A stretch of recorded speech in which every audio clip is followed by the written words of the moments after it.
नमस्कार, जय हिंद, वंदे मातरम सभी को। तो हम व्यंजनों का वर्गीकरण कर रहे थे। तो व्यंजनों के वर्गीकरण में आज हम सबसे पहले देखेंगे। तो व्यंजनों का जो वर्गीकरण है आपका, वो सबसे पहले जो देखेंगे हम वो किसके आधार पर देखेंगे? घोषत्व के आधार पर देखेंगे।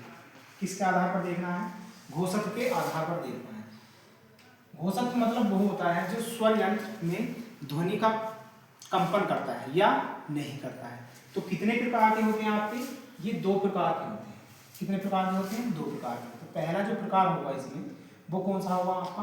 अघोष व्यंजन होगा। ठीक है ना। तो अघोष व्यंजन कौन से होंगे? हम वो व्यंजन होंगे जिन व्यंजनों का स्वर यंत्र में ध्वनि कंपन उत्पन्न क्या होती है? नहीं होती है। मतलब जिन व्यंजनों का उच्चारण करते हैं उनमें ध्वनि का कंपन उत्पन्न नहीं होता है, तो वो कैसे कहलाएंगे? हमारे अघोष व्यंजन कहलाएंगे। ठीक है ना। और ये कौन कौन से होंगे? ये हर वर्ग के प्रथम वर्ग और द्वितीय वर्ग। और कौन कौन से हो जाएंगे आपके? स ये व्यंजन इसमें शामिल हो जाएंगे। ठीक है ना। तो ये व्यंजन हमारे कौन से कहलाएंगे? अघोष व्यंजन कहलाएंगे। दूसरे होते हैं आपके घोष या सघोष व्यंजन हम जिन्हें कहते हैं। ठीक है ना।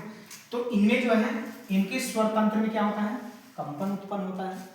ठीक है ना। तो ये वर्ग के कौन कौन से होते हैं आपके? ये होते हैं आपका तीसरा, चौथा और पांचवा व्यंजन जो है इसमें आता है। जैसे मान लो अगर हम देखें तो कौन कौन सा आ जाएगा आपका? ये तीसरा, चौथा और पांचवा आ जाएगा। ठीक है ना। इस तरह से ये पूरे के पूरे व्यंजन शामिल इसमें हो जाएंगे।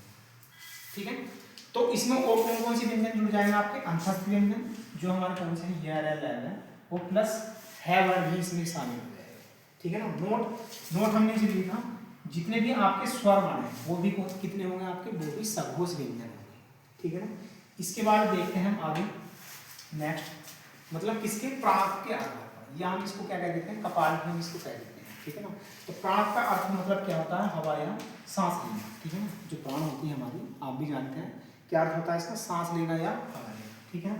कितने प्रकार होते हैं इसके? इसके भी दो प्रकार होते हैं। ठीक है ना। पहला होगा आपका अल्प प्राण। अल्प प्राण कौन से होंगे? जिन व्यंजनों के उच्चारण में मुख से क्या निकलता है आपका?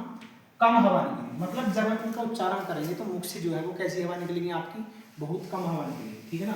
तो ये वर्ग के कौन कौन से होते हैं आपके? जैसे वर्ग का मैंने बताया था आपको, प्रथम वर्ण, तृतीय वर्ण और पांचवा। मतलब कौन कौन से होते हैं प्राण के आधार पर?